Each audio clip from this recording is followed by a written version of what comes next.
This episode of Ouzo Talk is brought to you by BEH Legal and Mooch and Me at Bryden Le Sands.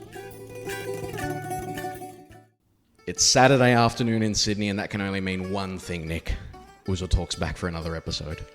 Can you believe it, Tom? Episode 6. Episode 6, and mate, there's no place I'd rather be than here in the distillery, this studio of ours. I've baptised it. Yeah, it is a distillery. We've covered so many types of alcohol in this area. How have you been over the last few weeks, mate? Mate, been really good. Yeah, the weather's turned. Yep. It's a lot warmer. I love the warm weather. Life's great. Yeah, done your Christmas shopping or yet to start? No, look, I'm a lastminute.com person, mate. December 24 is probably when I get out there. Yeah, right.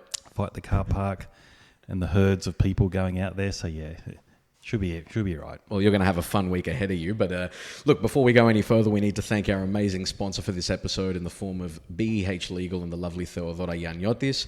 If you're looking to buy or sell, need help with conveyancing, commercial and retail leases, wills, powers of attorney, or planning and heritage, get in contact with Theodora via behlegal.com. She and her team at BEH Legal Services focus on delivering practical legal solutions to support you throughout all your property transactions. BEH Legal know and understand that a legal journey can be intimidating for some, like we all know, which is why Theodora and her team are driven to lessen that anxiety and work with you to get what you need. We thank Theodora for her support of this podcast over the last few weeks, for being on the show. And Nick, speaking of the show, we had such a great response to the episode about Greek wines, didn't we? We did, Tom. People are still continuing to respond. It's just amazing the feedback we got and the overwhelming support with Greek wine. Yeah, and look, Greek City Times featured an article based on that discussion, and it prompted plenty of responses. The title of the story was "Don't Tell the French and the Italians Their Wine's Greek." So that got a few people offside, obviously, and out of joint. Obviously, that title was because of the role that Greece played in spreading wines through to the rest of Europe and the Greek variety of grapes that still bless those countries today. Unsurprisingly, people had some strong views about it, but the great thing is that there were over 100 comments on the Facebook post, 160 odd shares, and some brilliant feedback on the subject matter in general. Let me just take you through a couple of them, Nick. A really interesting one from Bettina Sechemski. I hope I'm pronouncing that right. Interesting article, she says, especially on the origin of names. Another example, Chardonnay, comes from the Hebrew Shah Ardonnay, which means gate of God, and were called so by French crusaders because these vines grew outside the gates of Jerusalem. Seeds of these green grapes were taken to France, and the rest is history. What a brilliant piece of history from there, from one of our listeners. And again, probably not even Greek with a last name like Sechemski. Yeah, Bettina, that's great feedback. Thanks for sharing that. That was good. Another one from George P. Leopoulos. He says, "I'll tell you honestly, Greek wines beat Italian wines in every category. The point is that Italian producers have done so much better marketing job for their wines. The Greeks have a much better product, but don't market it right." And that kind of speaks to what Nick and Con were saying in that last episode, wasn't it? Definitely, yeah. They did mention that. So we're not very good at marketing. However, the last 20 years, we've come a long way and a long way to go, I guess.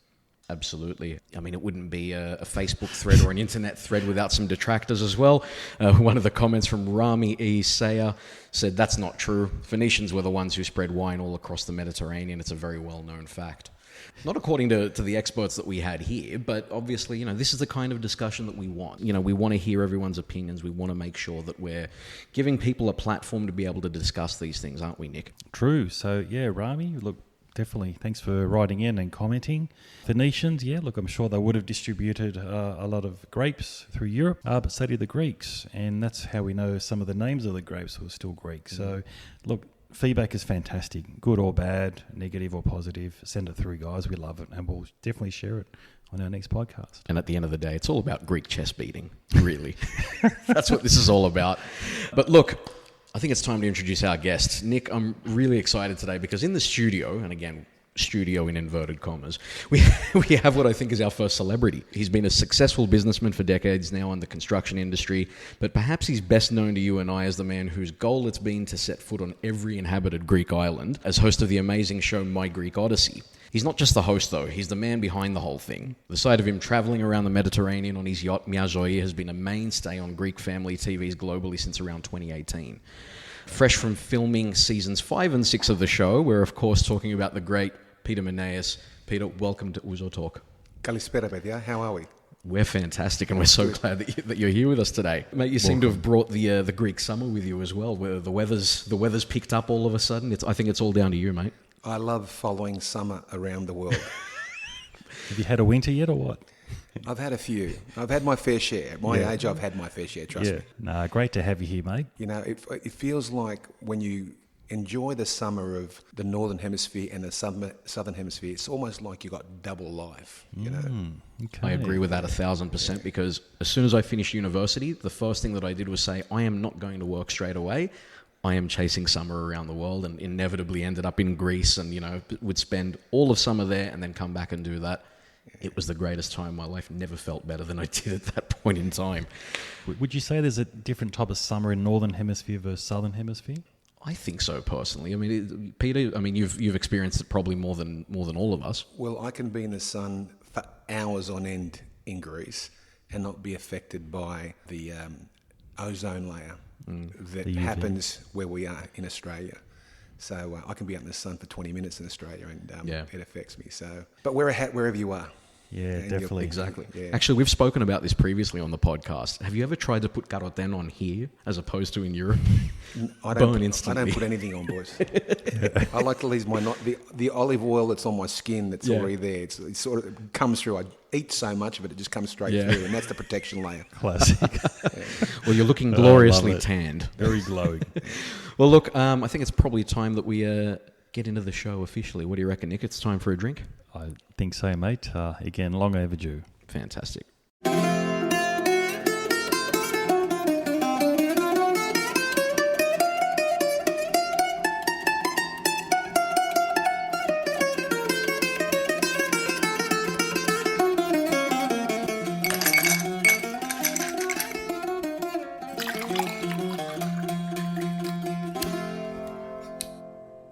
Okay, Stini Yamas, παιδιά. Yamas. Cheers, boy. This Enjoy. And we are again diverting from the Ouzo. Nick, what are we drinking today? The drink comes courtesy of our new friend here, Peter. What is it? It's called a Vodanikon. It's a Greek gin, and it tastes sensational. Peter, can you tell us a little bit about this? You had a bit of a backstory when you introduced this one to us. We're in Crete this year as part of Series 5, and we circumnavigated it, and then we actually drove around for almost a month. And we stayed at this one hotel where a fellow was doing a bit of a show on different Greek drinks. And this was one of them, Vodanikon. And it's basically got 20 different botanical herbs in it. And I'm not a gin drinker. I've never drunk gin in my life. And we tried it, and man, I became an instant fanatic. And so I asked the captain to buy 4 bottles. So when we get on the boat and we're travelling around, we've got some gin, you know, we had a drink. We ended up going through a whole case. So it's a great summer drink, but really, and I'm not a drinker. Yeah, I'm not a drinker. There you go. So it was really, really good. And I've tried different gins since, and listen, I'm not getting paid anything by these guys, but I've got to tell you, I reckon I'm their best advertisement because we put them on the show. Okay. Oh, did you really? Yeah, we did. Yeah, absolutely. What, Series 5 or 6? Series 5. Series 5, yeah. Beautiful. Yeah. Just reading some of the botanicals on here. It's got basil, sage, oregano, lemon balm, Mastica. And you can actually taste a lot of those, really. I mean, it's really... To have 20 of them as well, you know, and to be able to identify all of them at different stages is unbelievable. And Tom, I thought we wouldn't be able to get it here in Australia, but we were up in Fingal Bay last week with the family, and we went to Atmos, the restaurant there, and they had it. Are you kidding? They had it, yeah. Wow. So it was good, yeah. So you can find it here in Australia, probably around the world. Yeah. I think Metaxa has bought them out, so you'll see it everywhere soon. Okay. Fantastic. Well, that's great news for us, and especially off the back of that wine episode last week, you know, where we had we were talking about importers who are bringing great products into Australia now. There's obviously great work being done, and I mean, we spoke about that comment just earlier around the marketing. I mean, just look at this bottle. I mean, that bottle it's artwork, and I mean, it's specifically blown for this purpose. It looks like, has the names of all the botanicals on the side. Great branding. I mean, things are actually changing in Greece, I think. Definitely. And who would have thought a Greek gin and its quality as well? Peter, thank you for bringing it, and I think we're gonna do a good job on finishing this bottle by the end of the podcast. So you're already halfway through it, and I've only had a glass. So you guys are enjoying it, obviously. A few sneaky sips. It was full when Peter did give it to us, and it's halfway, Tom. Something like that. We'll do a job on it, and if we run out of anything, we've got the whole cover to go through in the back. We do. And we've got to thank Pete Mujos as well. He brought in a whole bucket load of wines and ouzos as well for us. So we've got a lot to get through. Absolutely. Thank you to Peter Mujos as well. So, Peter, as we said, you just recently got back from Greece where you were filming. So straight off the bat, when can people expect to see the next season, and what can they expect from the upcoming seasons of My Greek Odyssey? So we filmed Series 5 and 6. Series 5, we're in the middle of the edit at the moment. We're on about edit of episode 4. I would say that we'll finish post-production on Series 5 somewhere in the first quarter of 2022. Right. So it should be out by middle of 2022. And then season 6 will come 9 to 12 months later. Right now, the majority of people are watching it on things like 7 Plus and all that Yep. sort of thing. Is that going to continue in that way, or are you moving to different? Around the world, you can watch it on Vimeo as well. So it's on Amazon. Amazon have been a bit difficult because they've taken non-fiction stuff off, basically. But it's on various networks. I mean, if you just go to mygreekodyssey.com, it shows you where you can watch it around the world. And it changes all the time. In London, on London Live, America, Amazon, majority of UK, Amazon. It's on right through the UAE. It's gone through about 100 countries up to Series 4, basically, yeah. Wow. And what's the response been like since the series premiered a few years ago? Amazing. We never expected it to be watched by so many people. We thought Greeks would watch it, but there's people that aren't Greek that watch it. And I get emails. I get a lot of emails, and I answer every single email, but I can't answer the Facebook stuff because that goes through our office, our people. But I tell you, we get so many good messages. I don't think we've had a touch wood. I don't think we've had a bad message yet, Fantastic. which is amazing. But so many people are learning about Greece, things that they didn't know. People that come from their own islands, they go, wow, I didn't even know about my own island, Yeah. So it's Is that part of the reason why you're doing this? Was it a learning experience for you, or is it more a case of, I really just want to showcase this because I feel responsibility? So there's a lot of reasons why I did it, right? One, when I first started looking at it, I've had a boat in Greece for over 10 years, 12 years now, and I've seen a lot of things people will never ever get to see, and stuff that is easily accessible and stuff that they will never get a chance unless they're on a boat like mine. So I thought, why not share it with others? But at the same time, Greece was going through a tough time after the global financial crisis, and in 2015, 32 million of the tourists that come into Greece, 60 to 70% of them just visit 5 islands. They don't realise what's there. The infrastructure in Greece is absolutely wonderful. For a country that is not first world, it has only got 11 million people. It's one of the poorest nations in Europe. To have an infrastructure that works so well, you can get to any island, anywhere in Greece in summer, and be there most of the time on time. For very little, for €40, you'll go to almost any island. They're all accessible, and people don't know that. So no one's ever really catalogued Greece in the way that we have. And I'm a very simple person. I've done reasonably well in life, but it's only because I have smarter people around me. I like to think that we deliver the show in such a way that anyone can understand it. And I think cataloguing all the islands like we've now finished all the islands this year, has never been done before. And we call it we don't call it a documentary, and we don't call it a travel show. We call it a realimentary. Okay, great. Because it's reality. Because I've said to our director and our producer, I've said, I don't want to fabricate a thing. I want them to see it as it is, the reality of who I am and our journey, and what Greece is about. So we try and educate and entertain at the same time. Well, you're certainly Definitely doing that. Certainly doing that. And look, I don't know if you guys remember this, but back in like 95, 96, Don Burke took Burke's Backyard to Greece. For one episode, for our friends outside Australia, Burke's Backyard was a primetime gardening show of all things. Greeks here in Australia lost their fucking minds when they heard Don Burke went to Greece for one show. Can we say fucking on this show, can we? We can. Fuck. We're very relaxed here. Every Greek family was indoors watching Burke's Backyard that night. They had the VHS out, they were recording it. It was an event. This show seems to have had a similar impact from our perspective, because it's an event in the sense that everyone sort of gets around the TV and they're like, oh, our island is on tonight. Is that the kind of feedback that you've been getting? Absolutely. We get all sorts of feedback. I mean, we've had feedback from sick people that are on their deathbed. One lady was stage 4 breast cancer and her husband was stage 4 prostate cancer, and they'd given up. They watched my show and they said, wow, we're gonna follow your itinerary from series 1. Wow. So when you get that sort of response, what it does, it invigorates your conviction to make sure you do it better next time. And we've worked harder and harder and harder to make sure that whatever we bring to the screen is the best possible stuff. And, a lot of people don't realise the massive team that's behind My Greek Odyssey. We have I work with some of the best people in the industry. They're wonderful people. I'm blessed to have them around me. I want to go right back to the beginning, Tom. So how did it all start? Where did you start? And what made you do this?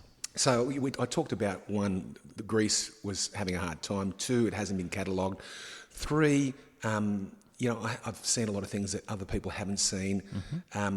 4, all my life, and especially while I've been married the last 30 years, I actually do a lot of planning before I go away.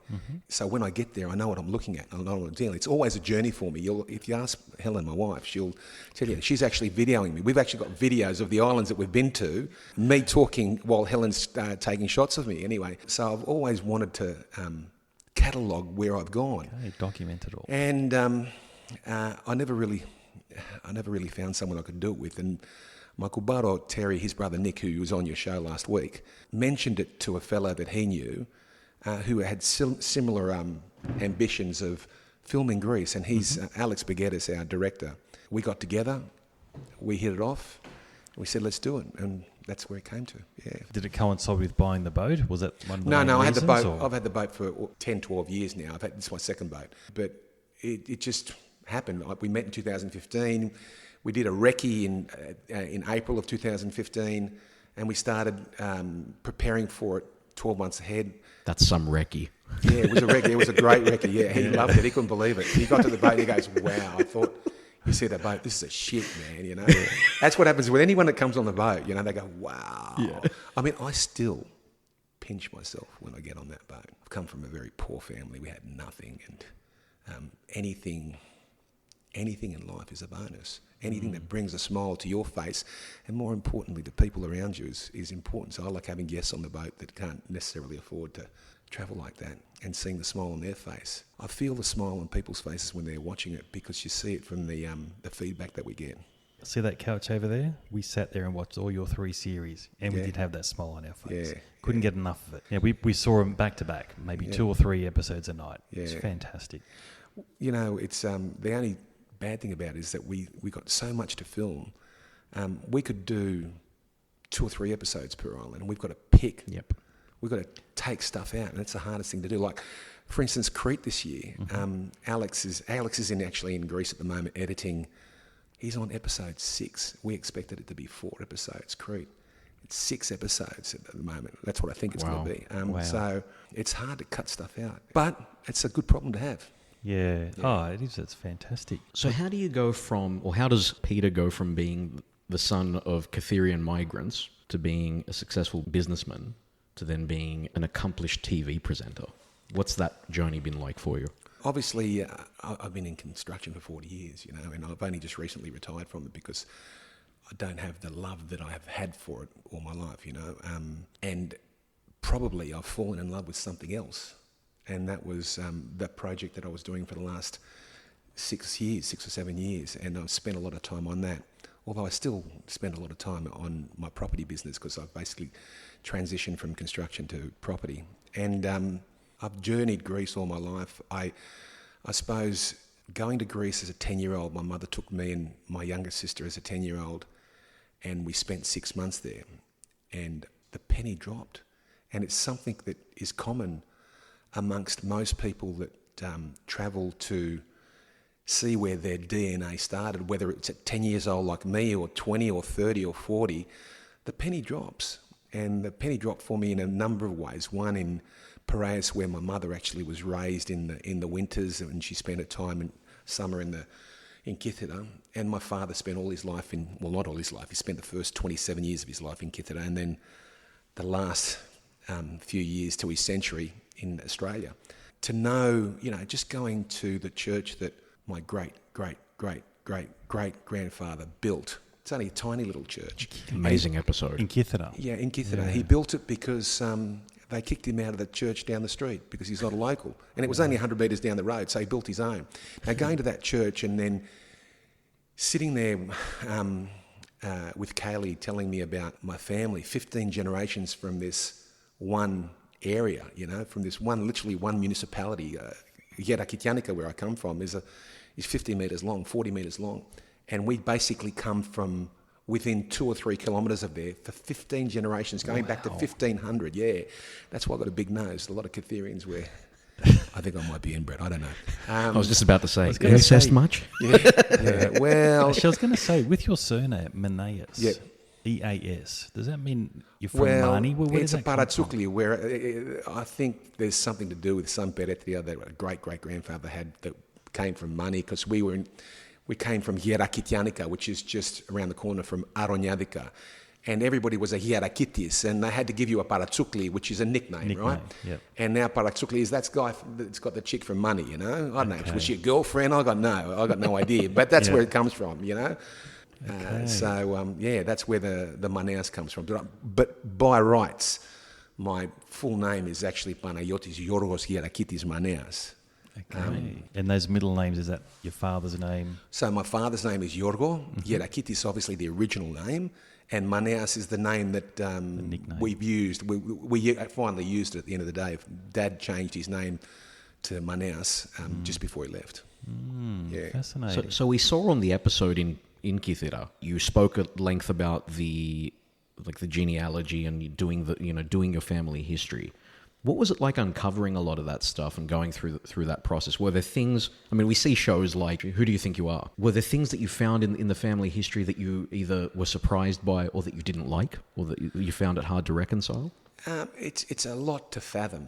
15 generations is a lot to fathom.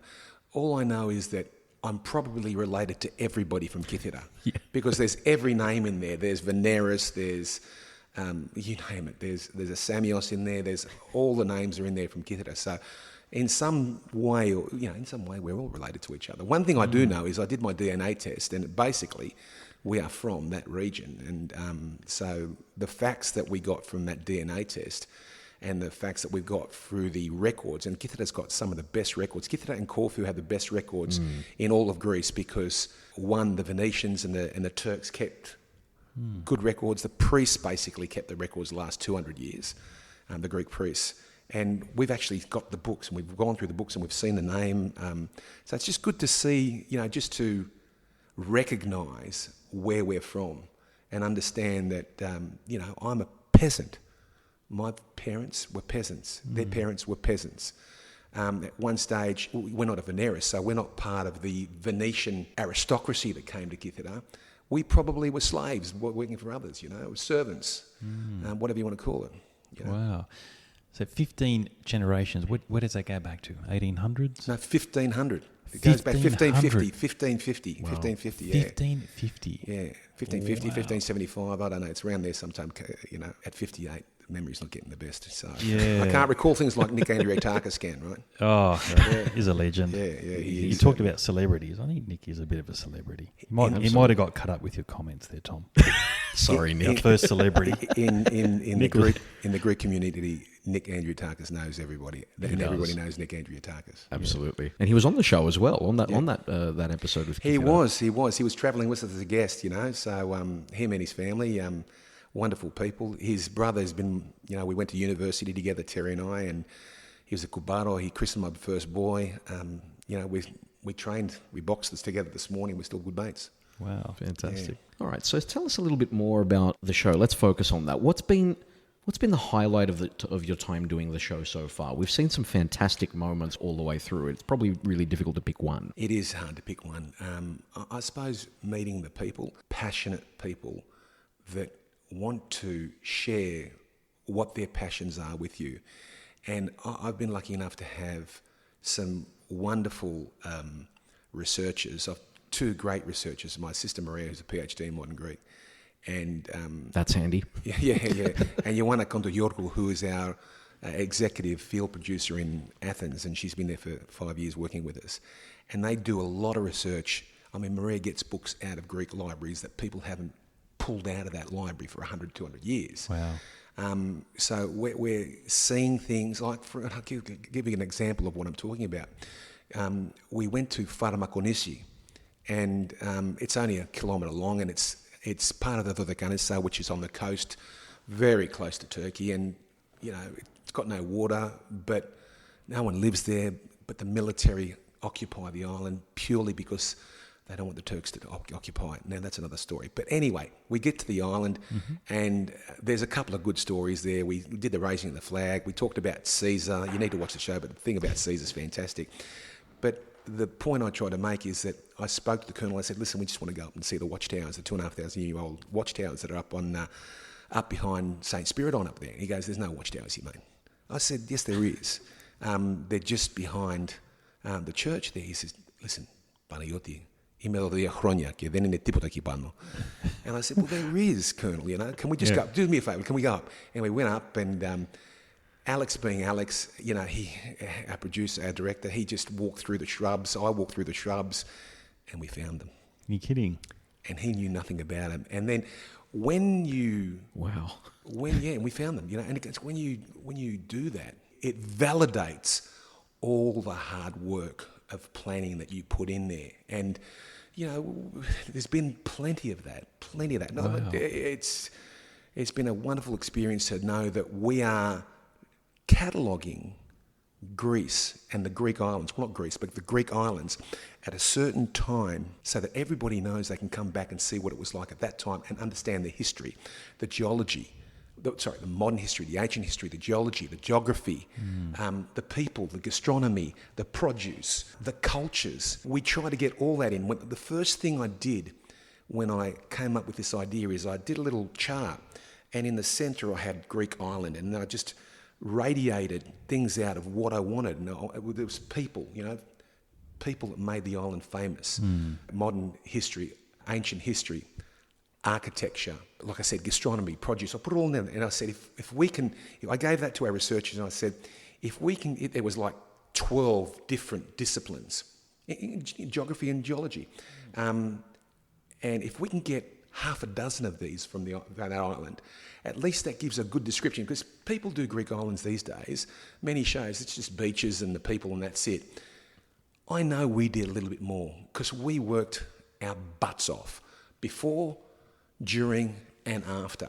And doing that and cataloguing it, it's probably the best feeling I get, knowing that we've catalogued the Greek islands in such a way that people are for decades they're going to be able to go to a source and understand that island generally, because, if we want to put all the detail on it, this show would be 100 different shows and no one's going to watch it. And the other thing was, we wanted to make sure that people would watch it from 8 to 80. Yep. And we get that. We were on a boat going from... So we actually caught a ferry going from Crete to Naxos because we wanted to catch a ferry. We wanted to interview the ferry guy. We wanted to see the cars going off in Artia. With 800 cars, 40, 50 semis going on and off this boat, this ferry. Unbelievable organisation, these guys. But anyway, so we're on the ferry and we're walking down. Alex and I are walking down. Alex has got his My Greek Odyssey shirt on, and this lady recognises us. We get recognised everywhere, and she comes up and she goes, oh, listen, we love your show, we're travelling, etc. My husband wants to talk to you. A lot of times the husband don't want to walk up to us. Yeah. We go up there and we had a chat, and this one guy that was travelling with him, he said, thank you so much for educating our children. Now, when you get that sort of response, you know you're doing something, because people want to pass on their DNA, their history to their children, and they can't necessarily do it themselves. And by inspiring them, now if we can inspire a couple of kids to learn something about their islands and go there, we know we've done our job. We had, I'm talking a lot here, sorry. No, that's great. We Keep had on one going. lady whose auntie, and I feel like crying at the moment, but this wonderful, wonderful lady talked about her auntie who was 100 years old, and she said, my auntie lives through Greece through your show. And her father, this 100-year-old woman's father, come to Manhattan when he was 14, started working there, 12 hours a day, 7 days a week, worked his way up, ended up getting his own business, bought a building, went back, found a bride, got this, had a child. The child was her auntie. Come World War II, she was just about to get on the boat to go and find a husband in Greece. World War II happened. She couldn't go. She never got married, never went to Greece at all, this 100-year-old woman. Wow. And when I got that story, I did a video, sent her a video, because, I was inspired by the fact that she loved Greece and she'd never, ever been there, but she remembered it through the stories of her father that had passed away. And by us delivering what we delivered, she sat there and watched the show, and it just recalled these memories that she had never actually had. And we get a lot of people saying, I know the president of the Kytherian Association said to me, Pete, every Sunday I sit there with my father, who's a very old gentleman, and we watch the show together. It brings us together. So when you hear that, man, it is the most inspiring. I've built hundreds of buildings. Nothing comes anywhere near that sort of feedback. In terms of the body of work that you've done across your chosen profession and your life as a TV presenter now, would it be fair to say that this is the most rewarding part of your career, or the part you feel most proud of? Building buildings means nothing to me. I think building people, seeing people do well that I helped train, was probably one of the best and most rewarding things I've done in my life. And seeing them do extremely well in life, there's nothing more rewarding, because that just is the best feedback to knowing that you've done something okay. But obviously this has been a different thing for me, and for the whole team that work with me. We have all had a wonderful, wonderful experience over the last 6 years, and we've still got another year and a half to go to finish it all off in post-production. But it is definitely, I don't know if it hasn't been the most rewarding thing, but I can tell you now, I probably won't be remembered as a construction person. It's just amazing, some of the stories you said. And it's more than just a visual as well. Like you said, you're touching these people's lives, making such a big difference. And like I said, you've touched our lives. We sat on this couch listening, watching your stories. I'd learnt so much more about Greece just hearing it from you.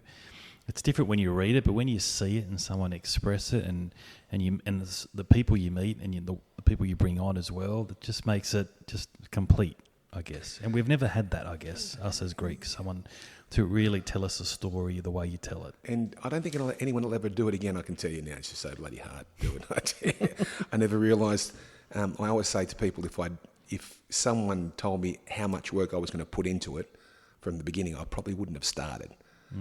Which would have been sad, because I've actually enjoyed the journey.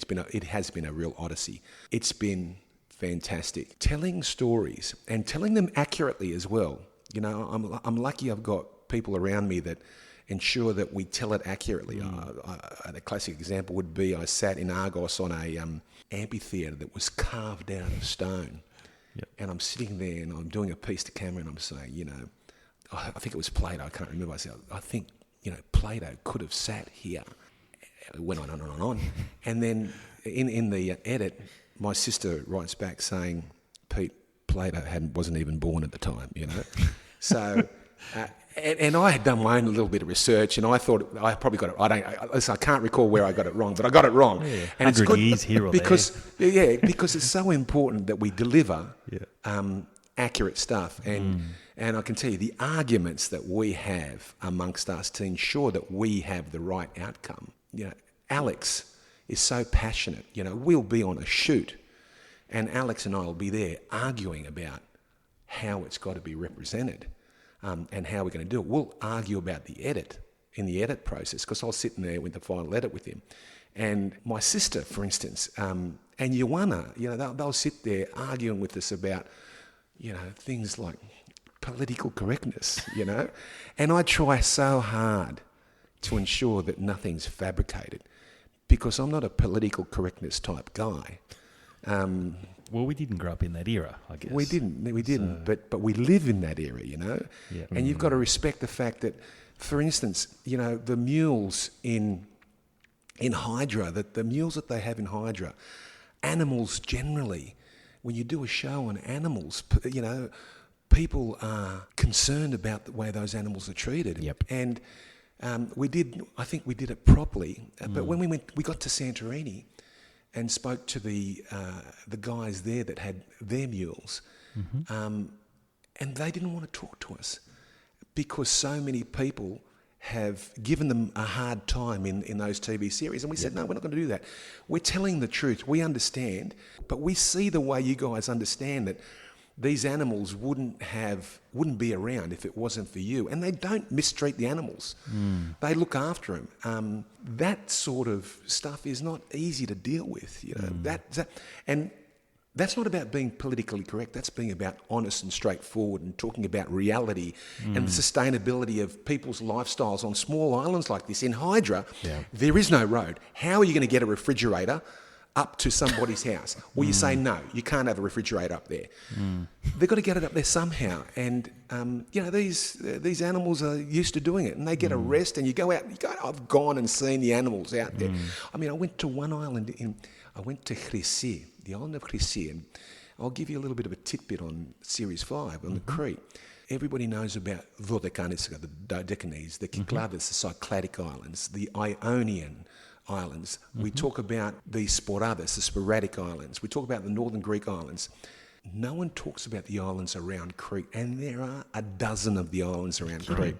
Now, we went to most of those islands, the ones that were inhabited anyway. There's an island called Chrysi, and next to it, there's an island called Kytherian. And Kytherian means Donkey Island, right? Yeah. And the reason they call it Donkey Island is it's where they retired their donkeys after a good life. Really? Okay. Yeah, after working life on Crete, they would take them on their boats across to Kytherian. There you go. And they would leave them there to enjoy the rest of their lives in peace. Wow. In a paradise, yeah. Beautiful island. Yeah. And we went to Kytherian, There Didn't you see any donkeys there.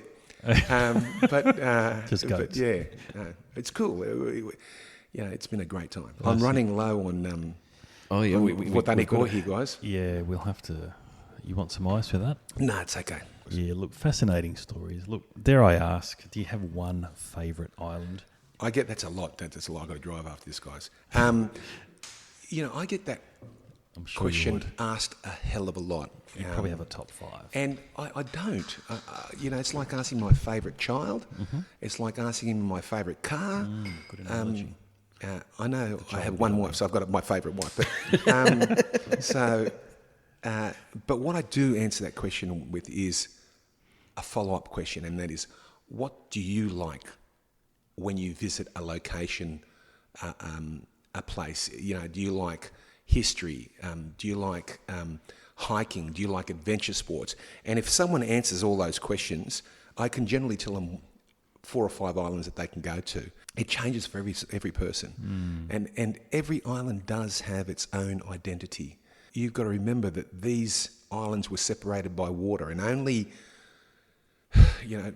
we can travel from Sydney to Athens in 23 hours today. You couldn't do that from island to island 150 years ago. We might even be able to go to close islands. So they were very distant from each other. So they, for the last 2,000 years, more in some cases 5,000 years, they've grown up in their own bubbles. So they've developed their own personalities according to the geography. If it's a mountainous region, there were ways of dealing with the sustainability. If it had plains, it was alluvial. If there was a lot of running water, there was a bigger population.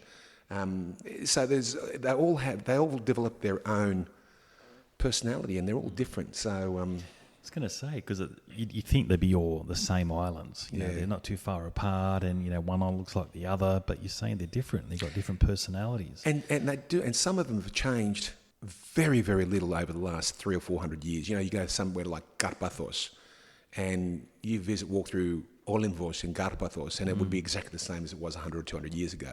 You go to Mykonos, though. Mykonos, 120 years ago, was the poorest island in Greece.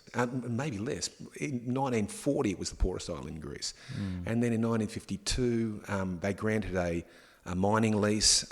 The Americans came in.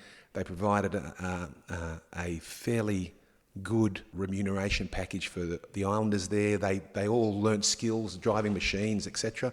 Before you know it, Mykonos became a great place to be. And Mykonos doesn't have any clays, and as a result, it's a sandy geology, and the water is super clear all the time. You go to Namos, we talk about beaches, go to Namos, and it is always clean. You'd think it's because it's flushed or something, but the facts are it's the geology of the place that keeps it clean.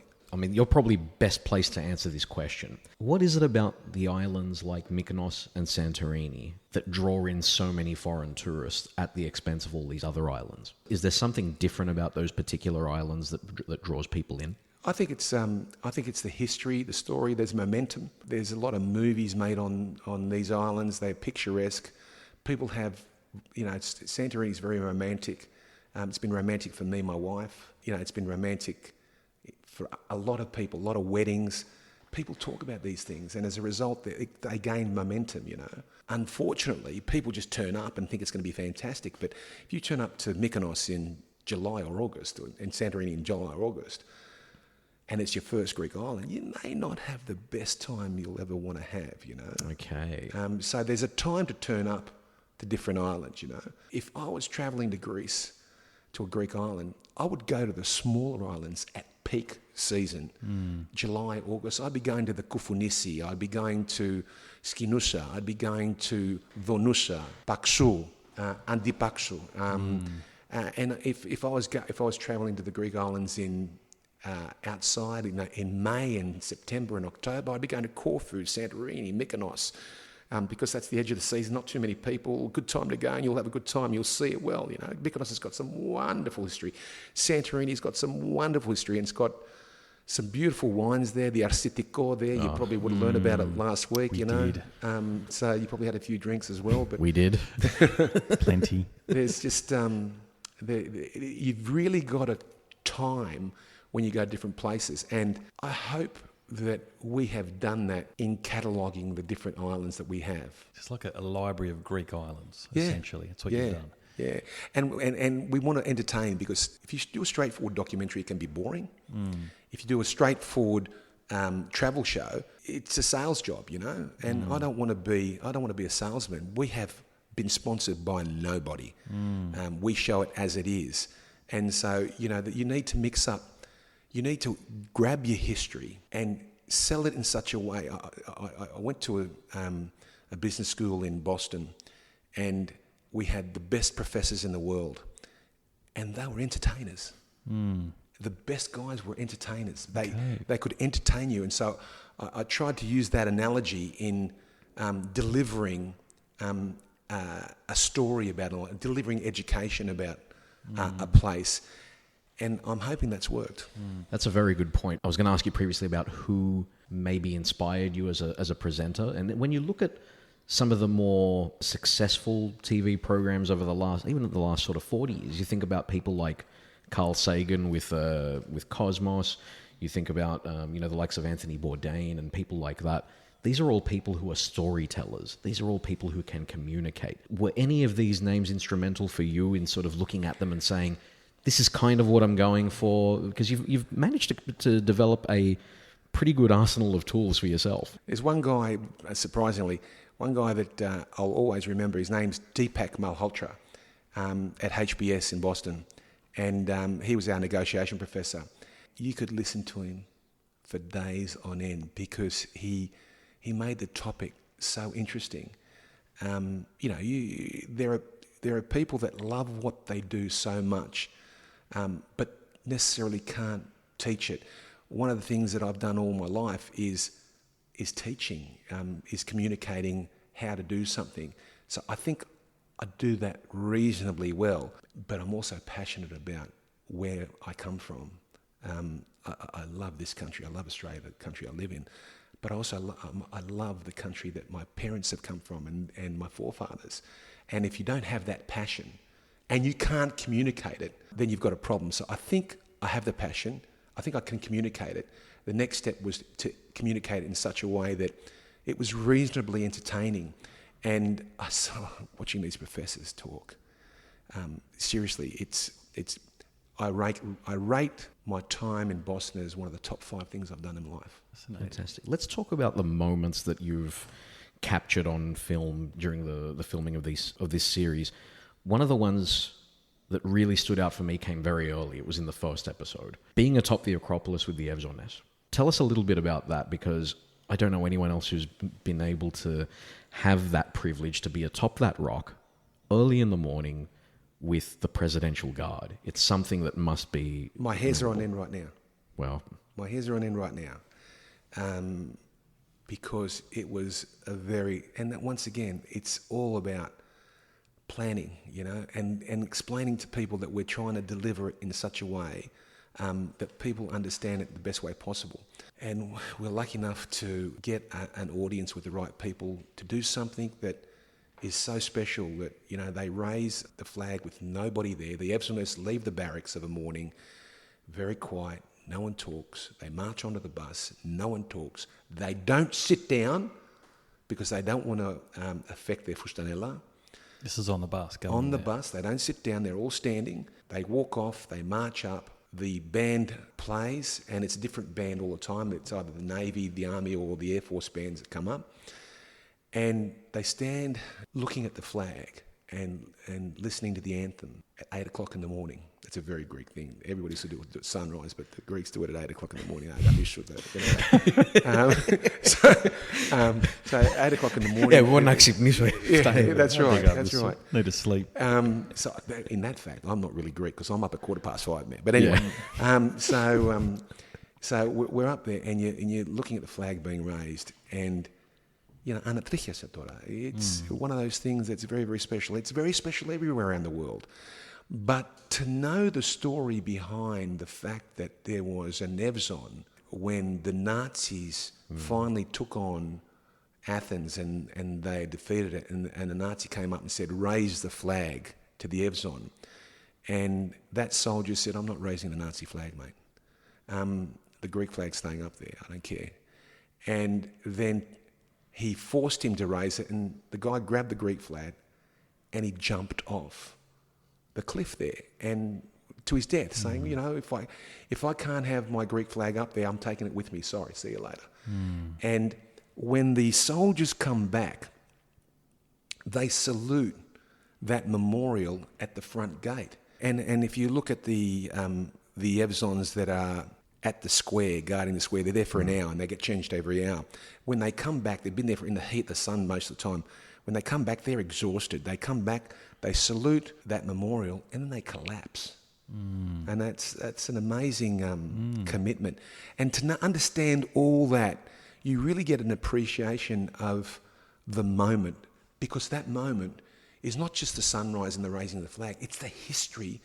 It's the modern history of Greece and where it's gone since 1821, when the Fustanella first came in, when it became an independent state, World War II, and these guys keep raising the flag on a monument that alone, the Parthenon, the Acropolis, this is the cradle of civilization, and there is, geometry, science, politics, democracy, medicine.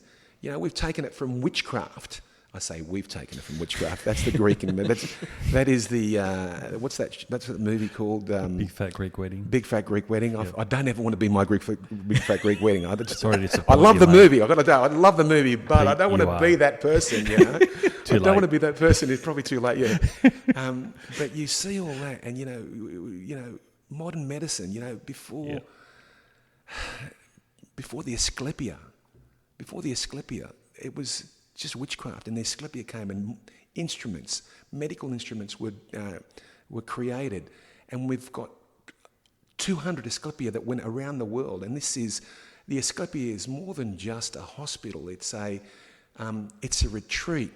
It's a spa. Yep. It's a place of well-being. We don't have that today, guys. I've talked about doing that today, where you go somewhere and someone holistically looks at you and says, well, you need to, here's your medical situation, this is what you need to do, and from a mental point of view, let me clean you up mentally, whether it's through meditation or yoga. Such a great point. And then go to the spa and get your massage. We don't do that today, Anyway. Such a backwards. Yeah. Gone backwards, I guess. We have, yeah. Well, the world's how advanced they were. The world's a very weird place today.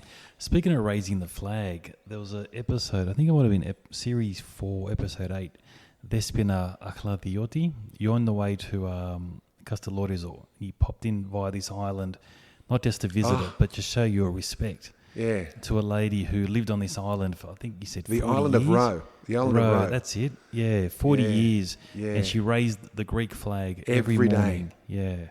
Yeah. I don't want to tell you all about the show now, because people need to watch that to get an understanding of the commitment that people have to their country and who they are.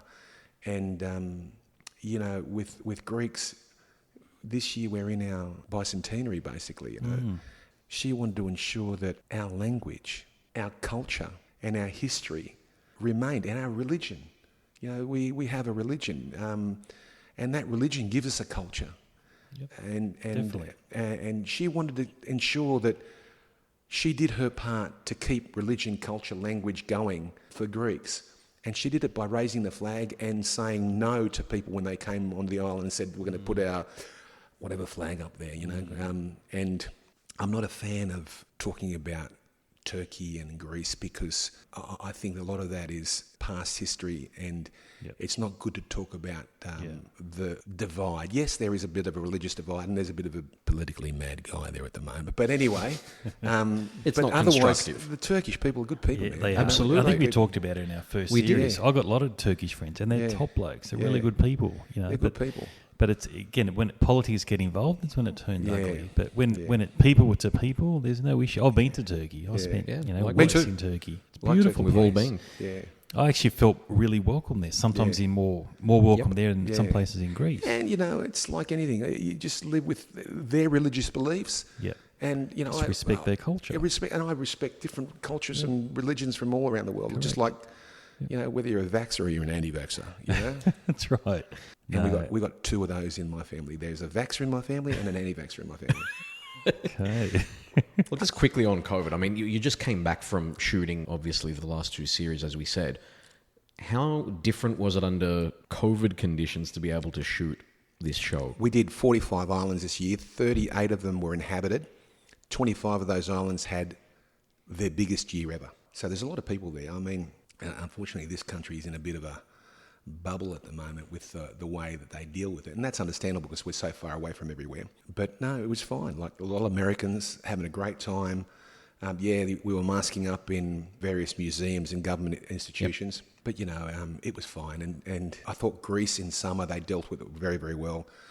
I think they've got one of the best prime ministers they could have ever had in the last 10 or 15 years. So they're dealing with it very, very well. Sure, there's going to be a few thousand a day happening now with Omicron, but it's not affecting people as much as Delta was, and I think it'll be fine. We'll get through it. Look, I just want to delve into your Mia Zoi, the boat. I want to get back. And actually, you told us some stories the other day, went to visit your house, about the scuba diving and the stuff that you discovered underground. So tell us about the boat, first of all. How big is it? How many people can you fit on it? When are me and Tom getting on it? Well, I've almost done everything I want to do on my boat. I've been at it for 12 years, and after a while, you need to do other things in your life. So I'm chartering it basically next year, mostly. So you're telling us we can have it? I don't know if I'll still be on it the next couple of years, but I'm definitely going this year. But I finished filming, so I've seen all the Greek islands. I hope to have a house in the island I come from, Kytherian, shortly. But the boat is 31 metres. there's a crew of anywhere between 5 and 6. There's a captain, the chef, as you know, Yanni and Kyriako. Yep. He's a legend, Kyriako. champion. He's a top bloke. The most loved man in Greece, I can tell you. And probably sit Australia. Any guests that come on the boat, all the women fall in love with him. Yeah. They all fall in love with him because he's just such a nice man. He's everything you see on the show is Kyriako. He's just a lovable man. Yeah. And so is Yanni for that matter. Yanni is just an expert at understanding how to deal and weave through the political nightmare that Greece is, because Greece is in all of this fantastic place that we all talk about, If you try and do business in Greece, you're crazy. A lot of red tape. Oh, yeah. Red tape, you try and get anything. Yeah, as a tourist, it's great, Visiting Greece is fantastic. So there's Captain Kyriako, there's an engineer, and there's 2 stewardesses, and sometimes we have a decky on the boat. The boat actually has an area specifically for the crew to sleep, and it also has 4 suites. There's a master, which we stay with Helen. There's a VIP, and there's 2 twins. The twins now have been changed so that they can be twins and doubles. There's a living area, there's a dining area, and there's the back deck, which is unbelievable. You won't see them on many boats because this boat was specifically designed by a guy by the name of Kovas. This guy, Kovas, invented the extruded razor, the plastic razor. So it's a Greek boat, Greek built. Well, no, he said, when he did the deal with Bic to produce the shaver, he said, I want a factory in Athens. They put a factory in Athens. He made $1 squillion. And he went to the best naval architect and the best Dutch builder of boats and said, I want a boat that gets to Mykonos really quickly. And he built this boat, and I eventually bought it off him. It's built for the Greek islands. Fantastic. It does 28 to 30 knots at top speed, so it gets there quickly. It costs a lot of money to run, I can tell you. I need to ask. I mean, your wife seems lovely. And she seems like a very patient woman. How much grief has she given you about not naming the boat Helen? She's great question. No. She's just an amazing woman. She would never want me to name it Helen, She's a very, very special person to be able to have to put up with me and the other 2 boys that are in my family, Yeah. Fascinating hearing about you, babe. But more importantly, we talked about the islands and what you see above sea level. What about below sea level? Wow. Nick, it's just great. We have all the diving gear on the boat. We have a compressor on the boat, and we deal with the underwater effort. There are 6 archaeologists in the underwater effort, which is basically the archaeological society that deals, the national society that deals specifically with any ruins under the water. Right. Under sea level, and we've dived with all of them, and it's been such a great experience to dive on shipwrecks, to see old cities. We've been to old cities underwater. Old underwater cities, to see. We've actually snorkeled on old Roman villas that you can go to, and that's one of the things we love doing. To me, that's more important than actually the big dives, because we've said, this is where you go, grab a mask and a snorkel, and you'll see paved roads, I'll tell you one thing we did do. We went down to Crete. We did Spinalonga, but just before Spinalonga, which is an island just off Spinalonga, which is awesome, right? There is this quiet bay, and there's an old town in the bay, and we scuba dive, but you can do it. You can do this with a snorkel, and you'll actually see the road that bridges one part of the island to the other. It goes for about 200 metres, and you see this old road, and you see the paving stones 1 metre by 2 metres, 3 wide, and then every sort of third paver, you'll see a cylindrical penetration where the column stood. There was columns either side. And you can do this. You can do it. Anybody can do it. What's the depth? Because I actually scuba dive. That depth was anywhere from sort of 1.5 metres through to about 3 metres, You could snorkel that. It's snorkel, yeah, you could snorkel it. We've done a lot of that, and we've done a lot of dives where we go to 40 metres, and you see pithoi that are sort of 2 meters, these big vases, these amphoras. The amphora that were on boats, because that's the only thing that survives on a boat from ancient, people think ancient wrecks, you go down there and there was a big boat down there. Well, those boats were wooden, so there's nothing left except for the cargo, and the cargo was all these old-fashioned wine bottle. Yeah, that's right. And those amphora had wine in them, they had seed in them, they had olive oil in them, But these amphora, they're huge, and you go down and you see them stacked on, some are broken, and you just see them. It's just so wonderful. And they're just there, underwater. And they're just there. You could take them. And it's easy to take them. And what I say to everybody when I go down there, they go, why don't you bring one up and put it in the boat, take it home? First of all, if you take it home, it's tantamount to, the highest sentence in Greece is death, murder. And this is above that. It's just below it. Just above death. Yeah. So, but why would you take something like that and put it in your house where 50 people will see it, when you can take something like that and put it in a museum so millions can see it? I don't know why people take these things, So you talk to the archaeologists, and they're very, very progressive. They want to leave as much down there as they can for other people to go down and see them long term. So are they like tours, a scuba diving tour? Well, what we're doing, you can't do that unless you know the location of these dives, and we're lucky enough that because we're representing it for Greece and for the world, we were allowed access to go down to these places. Now, there is one place in Greece that is basically a historical marine park in Alonissos. And Alonissos. Where's that? Alonissos is the Sporades, and we did the Sporades as part of Series 6 that you'll see in 2023. Alonissos is Skoplos, Skiathos, Alonissos, Skiros, right? Those islands up there, which is basically northeast of Evia, right? And this is the first marine heritage archaeological site where anybody can go. And what you'll do is you'll go to Alonissos, you'll go to one of the dive instructors there, one of the dive schools, and you say, I want to go to that archaeological site. They will book a time with the archaeologists so that you might have between 2 and 3 or 2 and 4. You'll get to the spot at 2. It's marked. You'll go down. It's fully supervised. You'll go down. You'll see the wreck. You'll see the pithoi, the amphora, and you'll see what we got to see. And what we get to see, we saw in Furni, for instance. Furni, wow. Furni was great. Furni is the site of 58 different shipwrecks that were found in a 12-month period. You're kidding. Wow. Biggest, Furni. It's just very close to Turkey. Yeah, part of the Kanisa. So it is one of the biggest finds in the last couple of centuries, basically.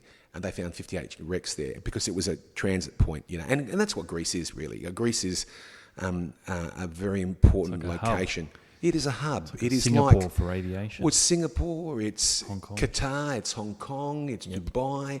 It bridges the Hellespont, North Africa, Europe, Asia, Middle East. Yeah. Middle East, so that's the hub. And that's why it was a big trading route. That's why, the biggest shipping companies in the world are Greek, Most of the shipping, well, not most of these days, but a good majority of them are Greek companies because of their shipping history. And a lot of the islands have that shipping history about it. And it's just, the wonderful thing about the Greek islands, boys, I mean, I'm not here. I should be paid by the Greek government for what I do, I've got to tell you. But I don't want to be, because if I was, then they'd tell me to do things I don't want to do. It's got something no other place in the world has. We got 6,000 rocks. At one point, there were 227 inhabited islands. We're down to 160 since 1945, and it's changing rapidly. Each one has its own personality, has history. Go to the Bahamas, beautiful Caribbean, but is there history there? No. With all due respect to these other islands around the world, you can go to the Spanish islands, you can go to Mallorca, you can go to Ibiza and those sorts of places, and they've probably got a little bit of history, but there's like 4 or 5 of them. You can go to Sardinia, beautiful island. I've circumnavigated Sardinia, beautiful place. Italian islands are great, but nothing compared to what the Greek islands have. They have regions. You know, like we said, we have the Sporadics, the Cycladic, we have the Dodecanese, we have the Cretan Islands, we have Crete, we have the Ionian Islands. You know, each one of these set of islands, any nation would be happy to have one set of those islands. Yeah. We've got so many of them, and we're all with wonderful history that comes from the whole region. If you go to the Dodecanese, you know, you can see that Eastern Mediterranean, that Arabic influence. You know, you go to Kazi and you're eating food that could be considered Arabic, you know. Really? You go to the Ionian, which is on the other side, and you're having food that is Venetian, that is Italian, you know. Tom's turf. That's my turf, mate. Yeah, well, there you go. And Corfu, man, Tom, you know. Absolutely. Corfu, what an awesome island. I was going to get there. We'll get to Corfu. Yeah, Corfu is unbelievable, So you know. just with the diving, so Foodney, how deep is the waters there? Oh, so they're different So I've depths. got my open water scuba diving license. Yeah, so I can go 20, 30 metres max. So we went down to 40 metres there. Okay, we so did something we probably shouldn't have done. We went down to 40 metres. So you need to mess with your oxygen there, don't you? No, we didn't. We just went down really quickly. So we did a gradual dive. We did 3 wrecks on that one dive, right? Wow. And so we just went down. We went down the last 40 metres. He just, the archaeologist wasn't going to take us. He sort of didn't trust us at the start because he's done a lot of people, and he realised what we were there for. We were there for the right thing. And he took us down to this one spot, and we saw, this amphora, best amphora I've ever seen. And we try so hard to make sure that on TV you see it the same way that we see it. But So you've recorded all this in your series? Yeah, absolutely. Yeah, you bet. wait Yeah, to see this. It's just amazing. And You made a discovery too, didn't you? Didn't you bring something up? well, in 2015, between Chios and I can't remember the other island. Yeah, between Chios and another island, just off Chios, there was an island that there's a wreck that they found in 2015 with a bunch of amphora on it. It's got a little bit of a story. You need to watch the show. But they found the amphora, but they never located the wreck. And we went down, and Alex, our director, who's just he's so anal. He's a nut. I came up with the archaeologist after we'd done the majority of it. He stayed down there. Anyway, he just went around the amphora, and he actually found the wreck. So he discovered the wreck that no one else had found, and they located it and whatever. And it's a really difficult place to get to because there's some really heavy seas there in between these two islands. So not many people had dived on it since 2015. They might have been dived on 3 times. So it was good to be part of that. I mean, in Kythera, in Kythera, we did a dive where I located this box out of one of Lord Elgin's wrecks, where he was taking the marbles around to the Mentor. In the Mentor, that's it, yeah. And we discovered this box, and later on they discovered something in that box that I can't tell you about on TV because we don't want everybody going down there. But it was very, very special. Yeah. Okay. Wow. Yeah. I think they got mentioned in one of the Parthenon episode. Yeah. Emmanuel mentioned the Mentor, The yeah. Mentor, absolutely, yeah. So that's a lot of infamous. Kytherians may have lost their lives. Yeah. Actually, Theodore actually mentioned, or Emmanuel, I think it was mentioned that a lot of Kytherians. Lord Elgin, he said, go down and get it. It doesn't matter what it is. I need you to bring it up. And But the thing was, they had said that these are rocks of no value. That's right. Yeah. So they're telling people, it's not a big deal. But yet, so many people lost their lives trying to bring it back up. Look, one last question. Yeah. Did you discover the city of Atlantis? Is it down there somewhere? Actually, realistically, Santorini, did you end up doing any scuba diving around there? I know the waters are really deep. No, we didn't. There's so much that can be done in Santorini, there is so much of an opportunity for the future generations to discover stuff there. But the technology is there. It's just whether you want to do it or not. You need a submarine. You need a whole lot of stuff. But there's so much to do. Is it because of the lava that may have buried what was there originally? Oh, they've had a number of the eruptions. volcanic, They've had a number of eruptions, and you talk about Santorini and Therasia. That's opposite. That's basically one big crater of an old volcano. There's a lot to see there, but I think what you see is not what you'll discover is not jewels and stuff like that. It'll be stories that will change history, and it's writing history. When we do these dives, when we search these mountains and go through these paths as archaeologists, I'm not an archaeologist, but what they do, what they're trying to do is join the dots of history that we don't know. Sometimes by joining those dots, you learn so much. Yeah, you're right. It's not about looking for treasure. I hear what you're saying. It's more about what did our ancestors do back then, and what were they shipping and so forth. Yep. So you've never actually seen a ship. Obviously, the wood would have decayed. So it's only the cargo. We've seen remains. stuff that's 200 years old. We've seen metal ships. We've seen a number of those, and there's plenty to see. I mean, if you like diving, you could dive in Greece on the Greek islands for the next 20 years and not see everything. Yeah, there's just so much any to World see. War II relics? Old Stukas, we've seen old German planes, we've seen boat planes, an old destroyer, the Olga, that got bombed in World War II. A lot of people died on it.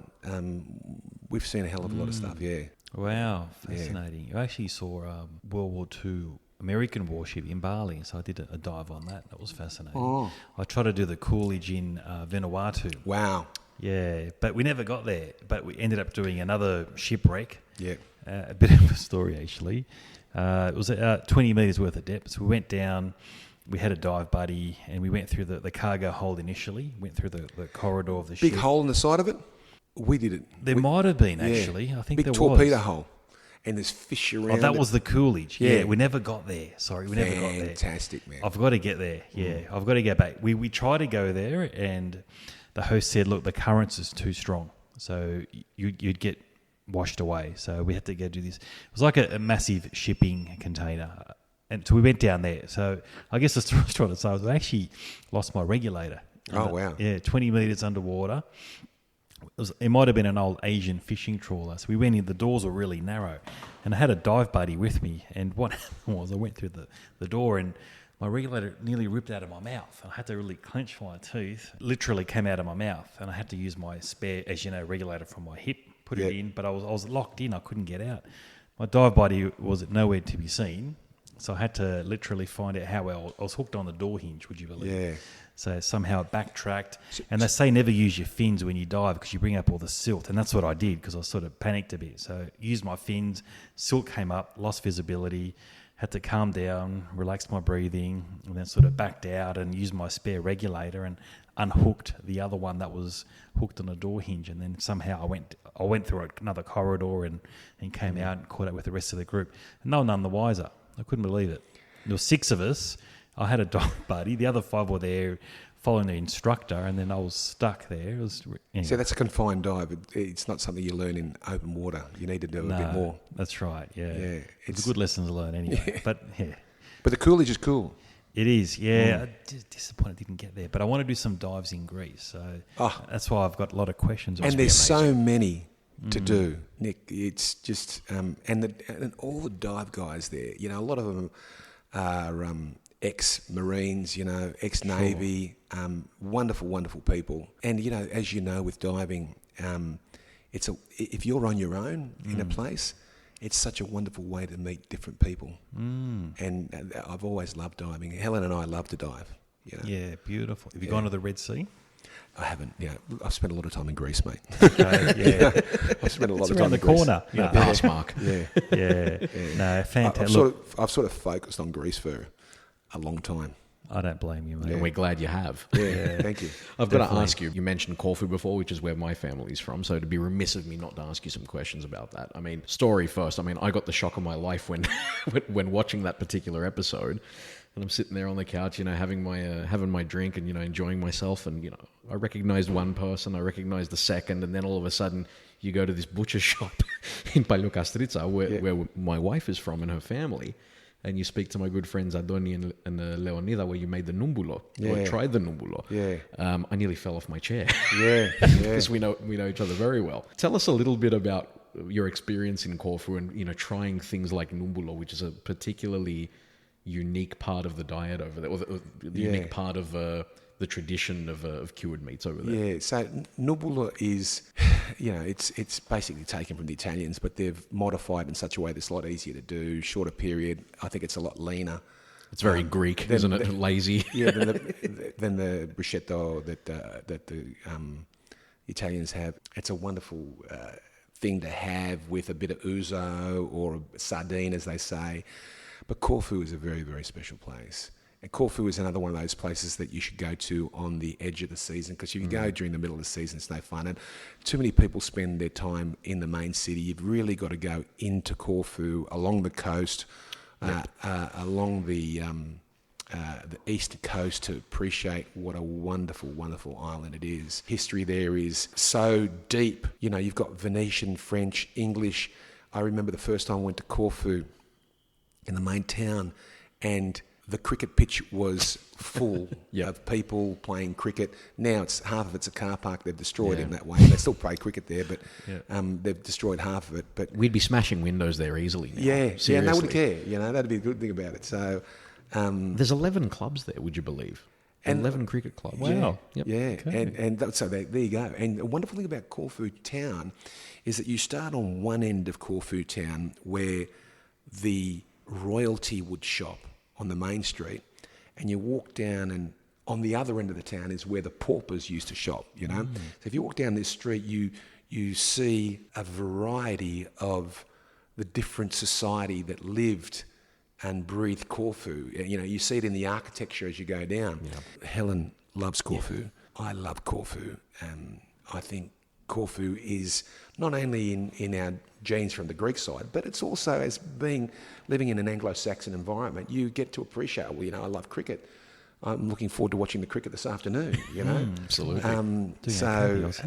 You know, I just love the whole place. And the good thing about Corfu is it's got infrastructure. It's like roads.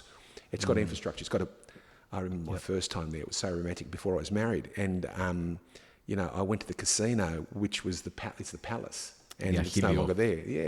The Achilleon is basically... I've been to the Pink Palace. Is that the same? Well, we can talk about that separately, The Pink Palace, I don't know if it's still around, but... Geez, it is still there, and everyone has a story about it. Well, I've got my stories there, I've but I'll got leave it at that. It's plenty. before I got married. But the Achilleon is the second most visited monument in all of Greece after the Acropolis. And you go there and you really, really appreciate the architecture, the art. And when I went there, it was a casino. I just had such a wonderful, wonderful time there in my 20s with this lovely lady that I met there. You know, so I've got some great memories from Corfu. And the great thing is, these types of memories, you can, no matter which island you go to in Greece, you're going to create a memory like that everywhere, because there's always something unique about it, isn't there? Tom, you know, you say that, and it's so evident in some of the people that write to me. And 90% of the stories that I get, people writing to me saying, I loved it, and then they'll tell you their little history and their little memory of their experience from 20, 30, 10, 40 years ago. And, you know, it's special to them. And it's wonderful reading that stuff, you know. As we've said, the new series is going to be coming out soon, or the new season rather. Where can we watch it? Or how long before we can actually see it? Where can we get access to it? So you know, we'll probably put on our Facebook site when it's out and where it'll be. But at any point in time, you can just go to mygreekodyssey.com, hit the "Where can I watch it" button, and it'll tell you where you can watch it. But generally, you can watch it on Vimeo at any point in time. Fantastic. But it changes all the time. Different networks take it up. In Spain, it wins its slot. Fantastic. On London Live at the moment, it's very, very popular. You know, on 7/2 here in Australia, it repeats a hell of a lot at different times, like early in the morning sometimes. Heard it's on Qatar in flight. Yeah, it's on Qatar in flight. Wow. It's on China Airlines as well in flight. You know, Nice. That's when you know you've made it. It is. In-flight entertainment. Yeah. So you can watch it everywhere. So we're quite proud of it. Is that it now? Series 6? You're going to go Series 7 or 8? Well, the whole intention from day one was to do the Greek islands, and we have now done all the Greek islands. There's a possibility that at some point in time, when I've had a bit of a rest, we could do the mainland. We could do Greece in winter. Fantastic. We could do. When are you doing Ipiro, mate? When you come on Igumenica? We could do. You know, we could do some of the places outside Greece that, in Turkey, for instance, in Sicily. Beautiful. That Greeks have colonised. we'll see. Yeah. I read a book called Greek Fire with Aristotle Onassis and Maria Callas. Amazing book. You should read it, actually. Top book. And it's about, in their book, they talked about their trip. I think they started from Monaco. I'm sure you've read about his boat, Onassis' boat. He sailed from... He's one of your heroes, isn't he? He's one of many, One of many. We sailed all through Italy, southern France, Italy, went through Greece, and I was just reading about it, and Nick Jett, what's his name? I forget the author's name, Nick something. He wrote the book Eleni. Amazing book again about my ancestors. My ancestors were actually mentioned in that book. But yeah, fantastic book. And he wrote this amazing story, and I thought, you know what? When I turn 50, I want to do something like what he did. And it was amazing. So he sailed southern Italy, went through all these islands and so forth. So 2023, Tom. Okay. So Well, I think that's everyone's dream, and this is the. It you know, is. this is I a, did this is that a at place. 50. Did you? I said in 50, I'm going to travel every month of the year. So Helen and I turned 50 in the same year. Every month of that year, we travelled. We went somewhere. Well, this book was my inspiration. You've got to read the book. Again, I'm not doing it justice. It was a fantastic book. It was really well written. The stuff they got up to, and it wasn't just what they saw. Again, it was the experiences, the people they met, and amazing. So, yeah, definitely I want to do something like that. Well, I think this is the thing. You know, watching My Greek Odyssey, you're living out, Peter, what most people's dreams are. Everyone has spoken about. Yep. I just want to sail the Greek islands. You know, and usually it's after I retire or something like that. A milestone. Yeah. Absolutely, and Nick, you and I have spoken about it before. My family individually have spoken about it. All of us seem to have this connection with it, which I think is part of the reason why this series is so successful. At the end of the day, I think we're just proud that, as Greeks of the diaspora, that it exists, number one, that you're doing such a great job of it. And we really do wish you the very best to to continue with it, into the future. Thanks, Tom. Let me just say one thing, though. You don't need Mia Zoi to sail the Greek islands. You can enjoy the wonderful infrastructure. We started with it, the wonderful infrastructure that the Greeks have. And with €40, you'll go from island to island. My first venture into the Greek islands on my own, after I went with my mother when I was 10 years old, I did what was called a Greek island pass. And I paid I can't remember what I paid, but for 18 days I got to go wherever I wanted on this Greek island pass. I'll never forget it. Today, I reckon with a minimal budget, anyone can see. Australians do it all the time. They go and spend a year overseas, or 2 years overseas. You've done it, yeah. You could easily do the Greek islands a summer, 5-6 months, on a limited budget and have an awesome time. Yeah. You don't need Mia Zoi, trust me. Oh, no, that's not what I'm saying. But look, you are the modern day Odysseus, I've got to say. Yeah, absolutely. Odysseus did it thousands of years ago. Peter Maneas did it now. Yeah, I just didn't have to fight monsters and stuff like that, Oh, you never A few know. sirens, though, mate. I've met some of these politicians that you have to deal with, but Well, one of the sirens said to him, "Stay with me, and I'll let you have a life forever. You can live forever." And he said, "No, I would have stayed. I was just going to say, would you have stayed? I would have stayed." there was a catch to that, wasn't there? You couldn't leave the island. That's right. That's okay. You got an endless life. What did she look like? Yeah. Let's paint it the way we want to paint it, mate. After 1,000 years, I don't know. After 1,000 years and a few gins. Yeah. Beautiful. Everyone's Peter- good looking after gins. Of course. Peter, thank you so much for being with us. We really do appreciate your time. And I dare say we might have you back on the show at some point when the new series comes out. Peter, thank you for being with us. No worries. Nias παιδιά. Christo. Cheers, boys. Thank you so much. Yeah. Love your stories. Yeah, must. No worries. And thanks to everyone for joining in. What can I say, Nick? I mean, Peter is living out that dream and has lived out that dream, and it's an inspiration for us to be able to do it. We've spoken about it previously, and at some point we're all going to do it in our own way, aren't we? It is, Tom. Look, it's our own version of the Odyssey, I guess. Every Greek wants to do it, wants to sail around the Greek islands, and we've had the privilege of seeing Pete do it for us and demonstrate how wonderful it is. And I guess it inspires more Greeks to do the same thing. So, but more importantly, it's just fascinating how you've documented everything, and for us to see for generations to come. So look, even my kids were never born in Greece, but seeing your shows, how they're getting inspired and listening to your history. One thing we never covered, Tom, was the food. Oh, yeah. Every episode, I was salivating with the food that you went on about. But look, there could be another podcast. We'll have to bring him in for the food section. Absolutely. But yeah, look. We'll have to bring Kyriako in. We'll have to fly him where's in. Where's Kyriako? Where is this guy? We love him. Where does he live? Is he in Athens? He lives in Berama, 5 minutes from the boat. He and Captain live above each other in the same apartment block. There's 3 levels on this apartment block, and there's a captain at the top. There's my captain in the next level, who's Kubaro, and then Kyriako below. So they live 5 minutes from the boat.